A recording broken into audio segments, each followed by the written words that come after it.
Hey, it's your boy the Crypto Goon, and shout out to all my crypto goons for pulling up once again. I'm back with a reaction video. This is an unfortunate situation. A gentleman had $3 million worth of XRP stolen from his cold wallet. All right, so what we're going to do is we're going to definitely check this out. He explains his story, and then we're going to talk about it. Hi, this is my second try of this video. I've never done one before, so I couldn't really record the volume at first. My name is Brandon. I live in North Carolina. It's my first video, and the reason I'm doing it, I would have never believed in my whole life. Never thought I'd be doing a YouTube video. Never thought I'd be doing a YouTube video about this. I'll give you a big part at first, and I'll explain what happened. I've been in crypto since 2017. Hey, before we get to the rest of the video, I want to show you something really exciting. A project that has an unprecedented 93% positive rating on CMC, already has over 22,000 users, and is getting a lot of buzz lately for a good reason. Check out this short message from the CEO to get the full picture, and find the link down in my description. All right, guys, I am here to talk about Grape Coin, or GRP. There are 5 reasons why I believe Grape will be a top 20 coin within 6 months. Number 1, Grape is the most powerful chain ever created. Every single user node adds 1,000 transactions per second, so it is infinitely sustainable with 100 million, 200 million, even 500 million transactions per second within possibility. Why is that a big deal? Number 2, it is a big deal because Grape's chain's main use case is powering a completely decentralized internet economy, essentially running a mass adoption Web3 by having a chain powerful enough to allow the most complex and crazy real-world games and applications to go on-chain. This is Web4 in a big way. Number 3, there are 2 big announcements coming. One of them is a partnership with an AI company, and this partnership will allow apps to be created in seconds on GrapeChain with only a few prompts. That's huge because no one has ever done it before, but also because it can lead to thousands of applications being created on GrapeChain within even the first week. Okay, so the second announcement is literally them working with a country, and in my opinion, it is unparalleled. Number 4, GRP has half the circulating supply of Bitcoin, so its supply is tiny. And number 5, it is about to be relaunched. And you might say, like, why is a relaunch massive? Well, if you've seen other coin relaunches like Matic to Polygon, it surged 7,000%. And that's because it's taking something proven that we've seen the market with before and fixing the issues that it had and then relaunching into something better. GRP was trading at almost $1,000 a coin without any of the functionality that it has and without any of the announcements that it has. Right now you can buy it cheaper than $3 before the relaunch, which is currently at its lowest price. And that is why I believe Grape will lead the market next year. I really believe in this project, and right now they are running a limited time 66% bonus event, which basically makes it $1 per coin with the bonus included. The bonus percentage is dropping every day, and the price is set to increase to $15 per coin soon. Keep in mind, during the last launch, the all-time high was nearly $1,000 per coin. So this could be a huge opportunity. Make sure to use the link in my description to take advantage of the bonus while it is still active. Been accumulating XRP for the past 8 years. I've accumulated over 1.2 million XRP, which is worth over $3 million now. I had it on a cold wallet. It's called an LA Pal cold wallet, and I thought I did all the things right. I didn't write down. I mean, I wrote down my seed phrase. I kept it safe. I don't give it to anybody over the phone. I don't answer phone calls like that. I thought I did a pretty good job. I'm not the most computer literate, but I think I was pretty above average.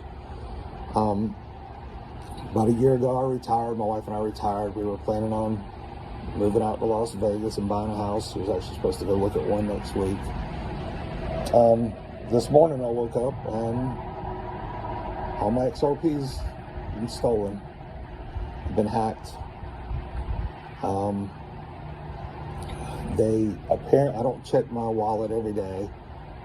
I watch the price 24 hours a day, but I don't check my wallet every day.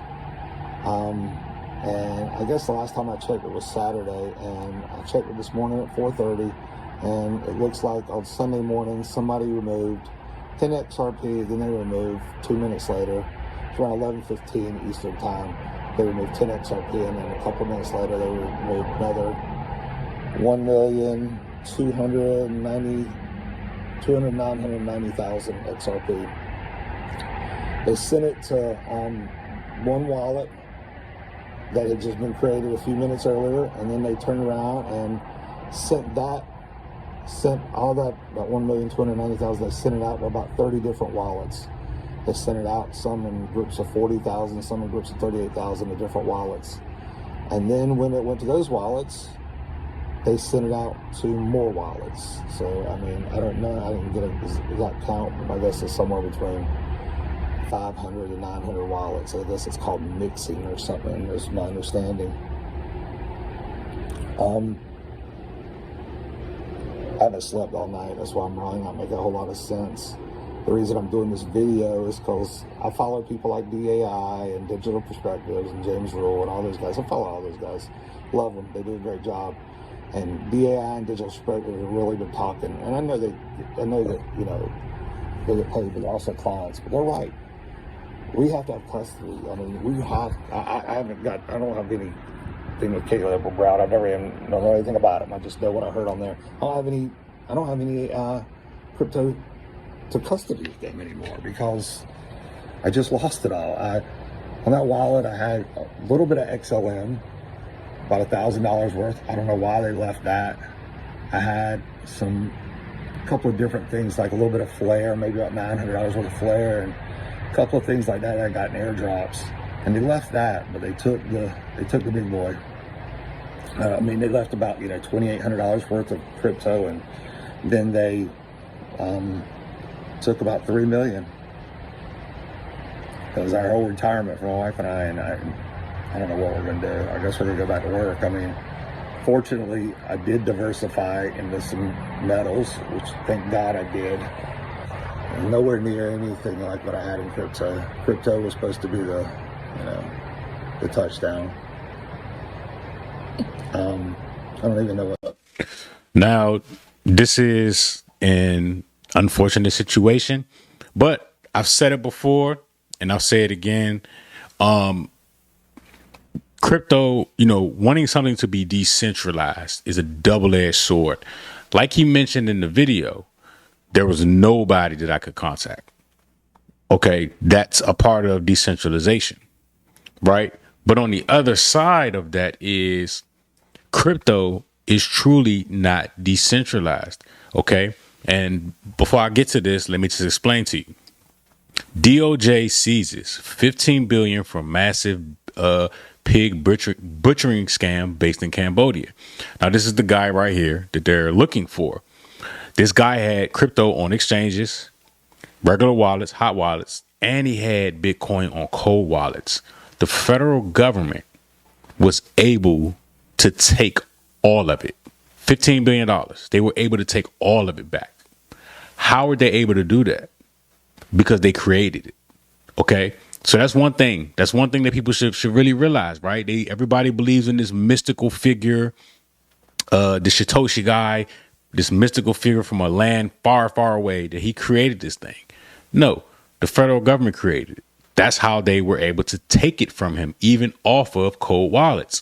Now, coming back to this story, your crypto being on a cold wallet, it's all bullshit. It's just a way to make money off of you, just something extra to have to make crypto seem like it's different from having your money in the bank. Right. It makes you feel safer. But in reality, your crypto is still being held by some of these companies. Okay. So this sounds like this particular company that owns this cold wallet was hacked, and they probably got access to multiple people's wallets, not just his, right? So, and I've been saying this for a while, that a lot of stuff you see on social media is complete bullshit. Okay. Especially when it comes to cryptocurrency, it is not decentralized. This thing was created by the United States government. Okay. Again, as a push into a more digital era, right? See, here's the thing. People want this, right? Everybody wants everything on the blockchain, but do you really? The government is going to know what you have. And guess what's going to come from that? You owe the government money. Well, they can just take it through the blockchain, right? If you owe the government money and you got money in, let's just say Bank of America, well, they have to go to a judge. They have to get permission from that judge to subpoena Bank of America. They have to then go to Bank of America with the subpoena just to get access to, your bank records, right? And then they have to build a case from there. Well, with the blockchain being so new and there not being really any regulations, what stops them from just taking your money, right? So these are things that people need to actually think about, right? Be careful what you ask for. There will never truly be decentralized finance. The powers that be are way too powerful. Okay. It doesn't matter who creates it. All right. Bitcoin itself, the blockchain, was 100% created by the federal government. They're pretty much the only ones that can recover cryptocurrency, right? Especially on a cold wallet. Easy. It's easy for them to do. Okay. I just showed you this story. How did they see 15 billion in Bitcoin without actually having to go to Cambodia? Because they own it. They can just take it back. Right. So, this whole thing is crazy. It's unfortunate that it happened to this guy.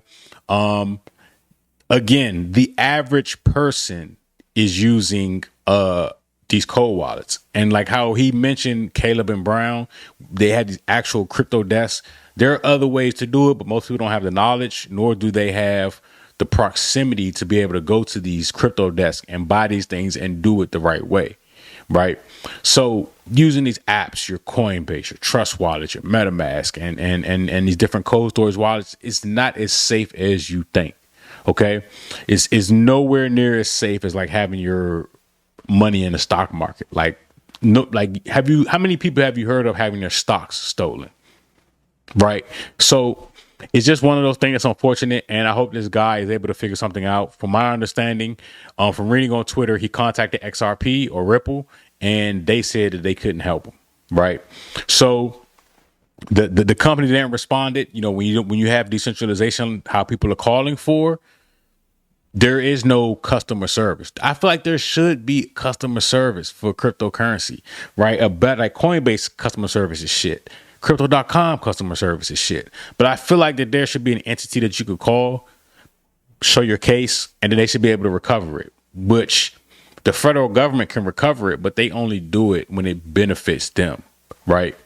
So, this is unfortunate. Let's just see what else this guy has to say. But I think at the end of the day, he's just out of $3 million. What to say, what to do. I started to, track down your crypto and retrieve as much as they can, and they take like 30%. Some of them want money up front. I read some of them are great. I read some of them they're all frauds. I don't know what to do. I mean, I don't try. The reason I got into crypto and metals is because I don't trust the banks. But I tell you, at least with the banks, I can walk in and to a branch and talk to somebody. At least I can pick up the phone and call somebody. And yeah, I would have only got $250,000 if I was in a bank, but I'm getting nothing here. And it's my own fault. I don't know what I could have done. I don't know what I could have done different. And see, this is the dangers of listening to social media. There's no reason to not trust the bank, right? A lot of people are like, oh yeah, I want the bank. And you have protection in the bank, right? Your bank account, they protect you up to $250,000, right? There are other accounts that you can get where you are protected for more like wealth accounts, right? Like he said, he had about $3 million. He could have put that somewhere that was a lot safer, right? And and the reason why people think like this is because, one day they're going to have a run on the banks, right? it's not going to happen. People aren't that educated. Most people don't even have that much money to even run the bank, right? He could have had this in a wealth management firm and he would have been fine. So again, this is unfortunate, and honestly, I don't think he's going to get it back. A lot of these companies that say, yeah, we can recover your crypto, it's all bullshit, right? The majority of them just going to take your money and then block you, right? So that's the unfortunate thing with crypto. It's definitely should be a learning experience for everyone. And, you got to stay out of a lot of these rabbit holes, because a lot of it is bullshit, and again, I don't know the remedy for this. Hopefully the FBI can help him recover it, which they can do, because the federal government created this thing, and hopefully he gets his money back, But again, I'm definitely interested in hearing what you all think down in the comment section. This is crazy. Hopefully it doesn't happen to anyone else, right? Most definitely be careful. Pick a great cold wallet, a cold storage company. Do your research, right? Don't put all of your money in cryptocurrency. Do not do that. Okay. This is not financial advice, but because there is no recovery process, because there is no customer service, it can be a huge mistake. But again, I appreciate y'all tapping in. It's the Crypto Goon, the one, never the two. Shout out to all my goons. Crypto Goon out.